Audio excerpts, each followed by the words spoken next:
Bienvenidos a todos y a todas a este espacio de entrevistas dentro de la 15ª jornada de Familia y Comunidad del municipio de Agüimes. Conocemos a nuestro invitado y comenzamos. Actualmente imparte docencia al mismo tiempo en el Instituto de Educación Secundaria y en la Facultad de Educación de la Universidad de Valladolid, formando futuros maestros y maestras en temas educativos y relacionados con la convivencia escolar. Es miembro del Observatorio Internacional de Violencia Escolar y participa en diferentes proyectos de investigación nacionales e internacionales. Es doctor en Psicología por la Universidad de Valladolid y profesor honorario de la Universidad Mayor de San Marcos en Lima. Imparte formación en posgrados en universidades españolas e internacionales en países como México, Argentina, Perú y Brasil. Asesora a administraciones educativas nacionales e internacionales en el diseño, planificación, desarrollo y evaluación de programas preventivos. Ha realizado múltiples publicaciones e investigaciones sobre prevención de la violencia escolar, bullying, ciberbullying y prevención de riesgos en las redes sociales y uso de los dispositivos móviles. Ha escrito diversos libros y manuales, entre los que se destaca el último, Proyecto Antibullying, Prevención del Bullying y el Ciberbullying en la Comunidad Educativa. Está con nosotros José María Avilés Martínez. Está con nosotros José María Avilés Martínez, es doctor en Psicología. Gracias por estar con nosotros. Gracias bienvenido. A vosotros. Y sobre todo bienvenido a Agüimes. Sabemos que tiene poco tiempo, pero espero que ese tiempo lo aproveche bien y le guste nuestro municipio. Seguro. Usted ha impartido la ponencia titulada Hacia la construcción de un proyecto antibullying en la comunidad educativa. ¿Qué es un proyecto antibullying?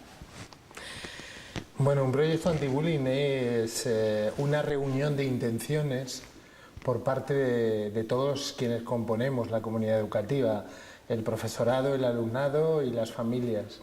Reunir los esfuerzos de cada una de las partes pretende generar esa fuerza que nos hace conscientes a todos de que formamos parte de un proyecto.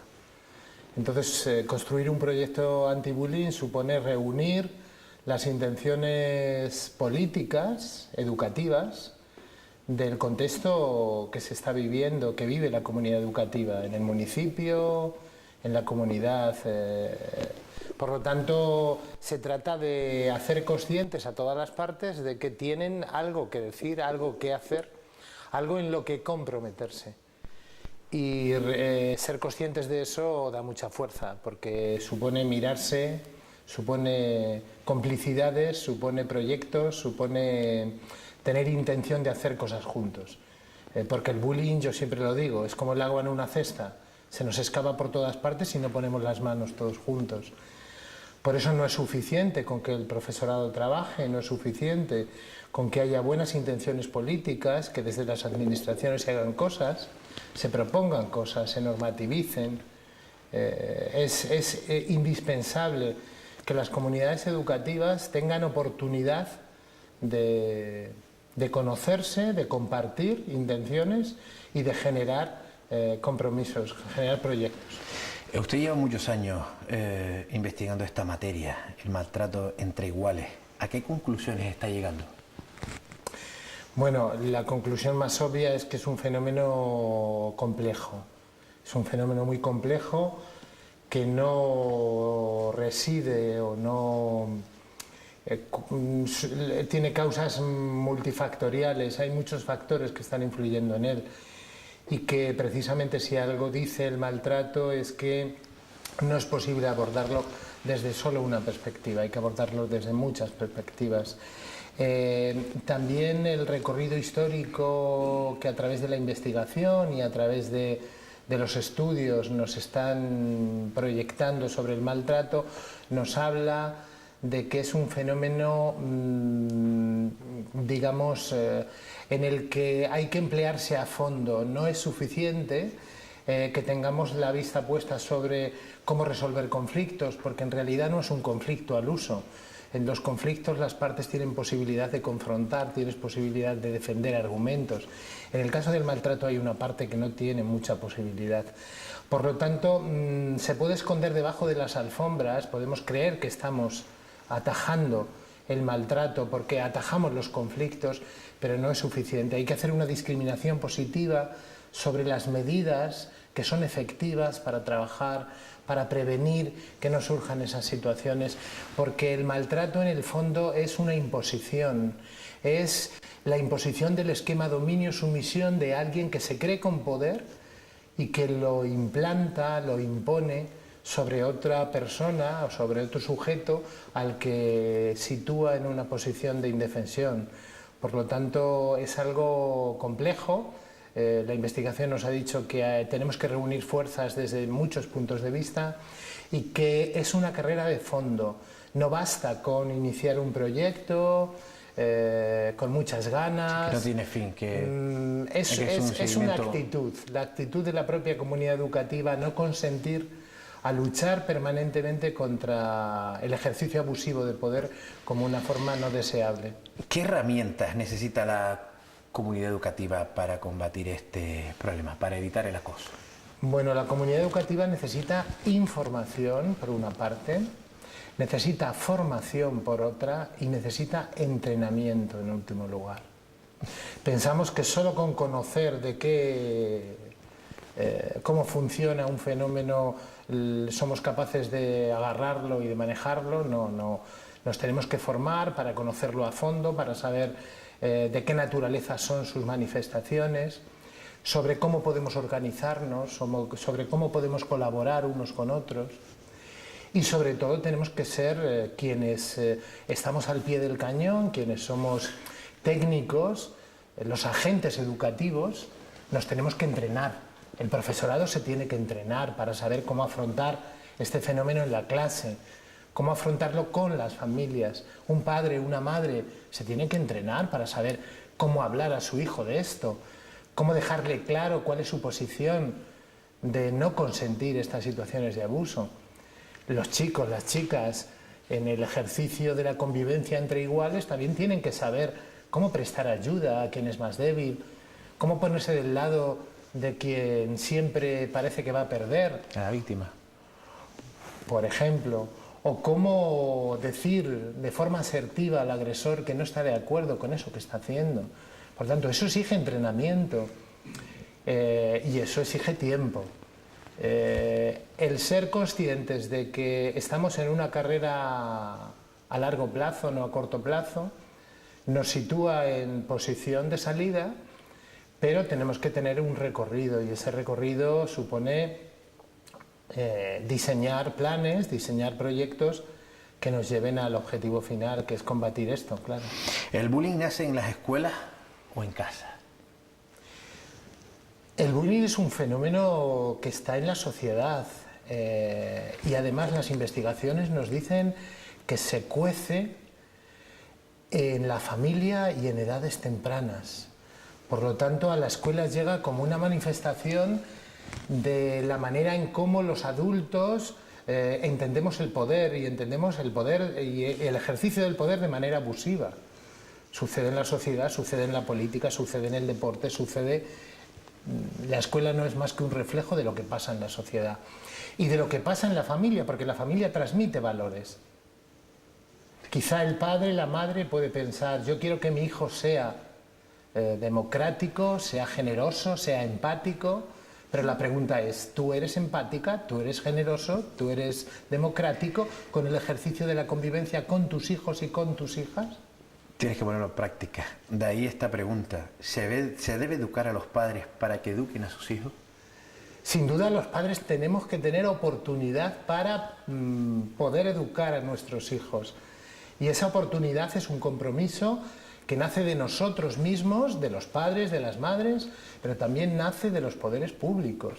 Los poderes públicos tienen una responsabilidad importante de generar oportunidades para que las familias tengan foros, espacios, momentos para poder construir esa... A nadie se le da un carné diciendo eres padre y ya puedes comenzar, ¿no? Eso se va aprendiendo sobre la marcha. Y seguro que hay muy buenas intenciones y los padres y las madres, todos, educan lo mejor posible a sus hijos. ¿Qué grado de responsabilidad a la hora de educar tiene la escuela y tiene la familia? Porque vemos a muchos padres decirle a los profesores, a la comunidad educativa, ustedes son los responsables de la educación de mi hijo.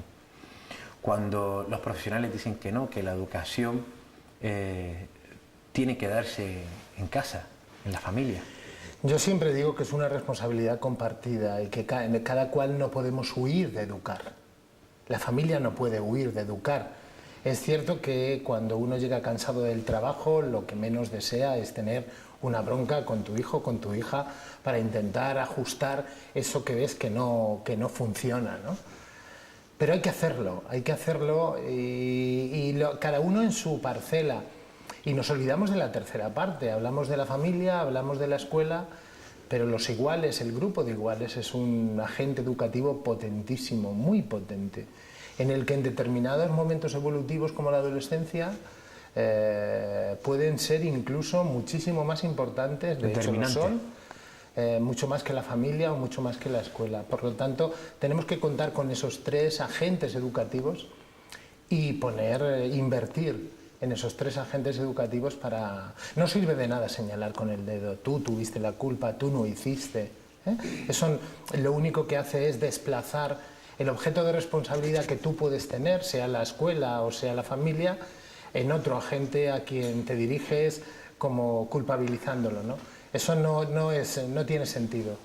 Tiene mucho más sentido, en vez de señalar con el dedo, abrir la mano y decir qué podemos hacer juntos, ¿no? ¿Nos estamos adaptando a los cambios sociales?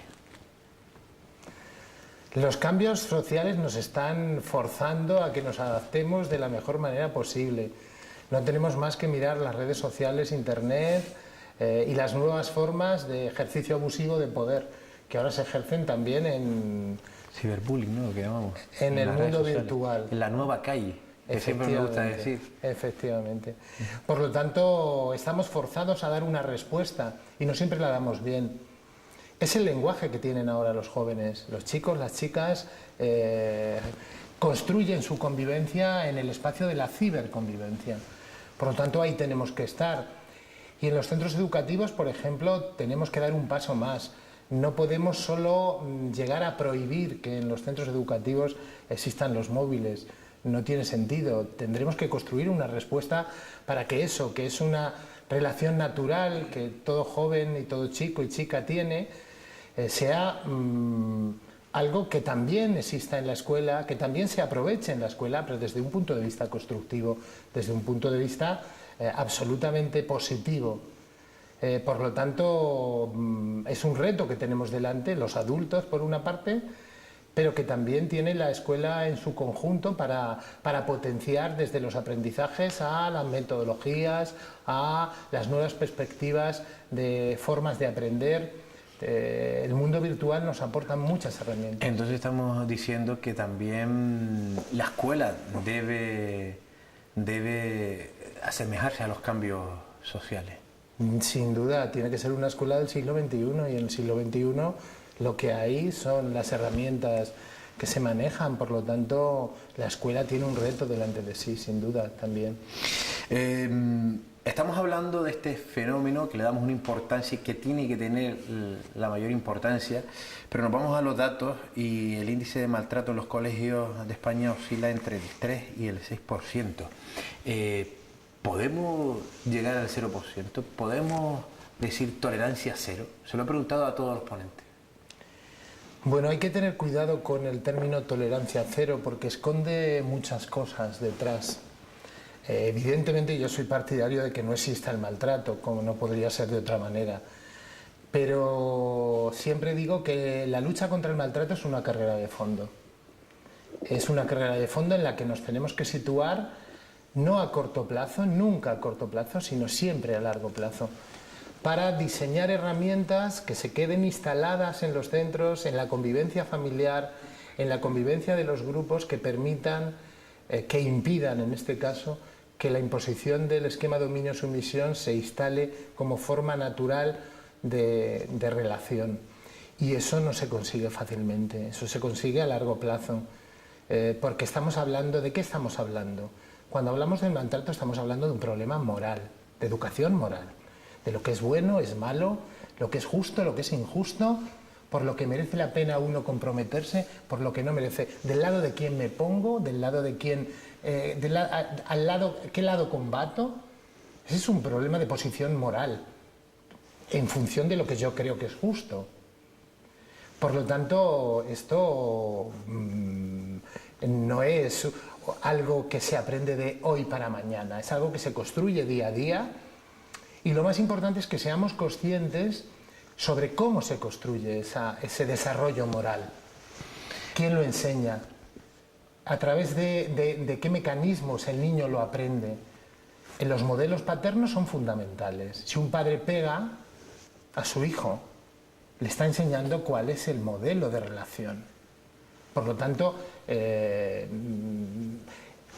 un camino muy largo, es un camino que se hace, se recorre poco a poco, y que lo tenemos que recorrer entre todos, porque, digamos, la frase esa de que la tribu educa al niño nunca se hace más cierta, pero la tribu son los medios de comunicación, la tribu es la familia, la tribu es la comunidad, es el barrio, son los iguales, es la escuela.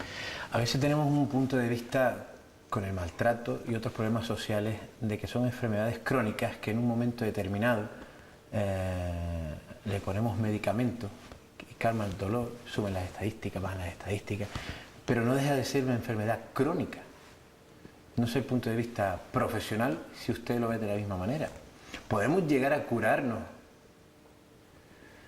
Lo vemos con los planes del gobierno, con las políticas, donde en la ley de igualdad, en la ley de violencia de género, donde hay meras declaraciones de intenciones, no se termina de ver en las estadísticas la disminución de víctimas. Somos conscientes, cada vez los medios de comunicación nos ponen en la conciencia que es una lacra, pero no terminamos de concienciarnos. Sí, el hecho de que transcurra el tiempo y sigamos viendo que suceden cosas nos está dando la visión de que es un problema muy complejo. Y es un problema que tiene que ver con las actitudes, con la disposición que las personas tienen frente a estas situaciones.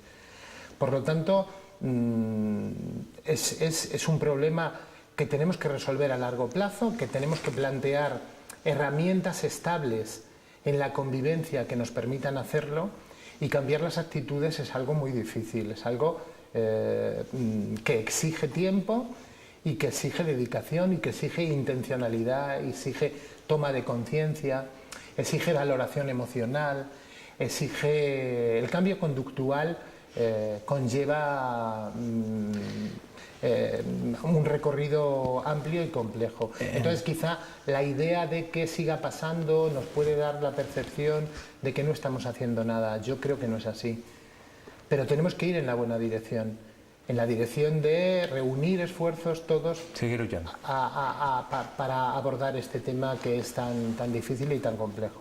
Todos los problemas nos llevan a la educación. Gloria Poyatos, decías que era el mayor arma para combatir la desigualdad. Y usted me lo está diciendo. Formación, actitudes, moralidad. Entonces tenemos que fortalecer la educación. Y ya no solo la sociedad, sino también los poderes políticos, ¿no? Como decía, poner herramientas para facilitar a la sociedad ese cambio que necesitamos. Para concluir, un mensaje de reflexión para las personas que nos están viendo.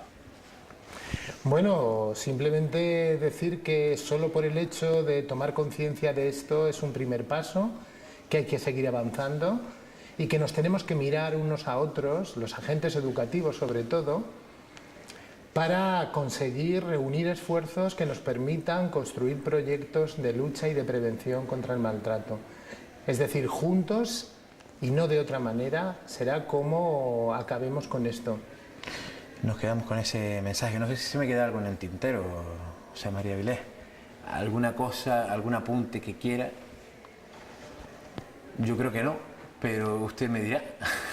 Bueno, simplemente felicitar a la iniciativa de estas jornadas, porque poner en valor este tipo de acciones preventivas supone una toma de conciencia social y profesional muy importante por parte de las personas que han venido asistiendo o que van a asistir a estas jornadas, Por lo tanto, mis felicitaciones. Gracias a ustedes también, porque con estas ponencias, con estas charlas, son una herramienta necesaria para resolver los problemas de nuestra sociedad. Así que mucha suerte en lo personal y en lo profesional. Muchas gracias a vosotros. Gracias.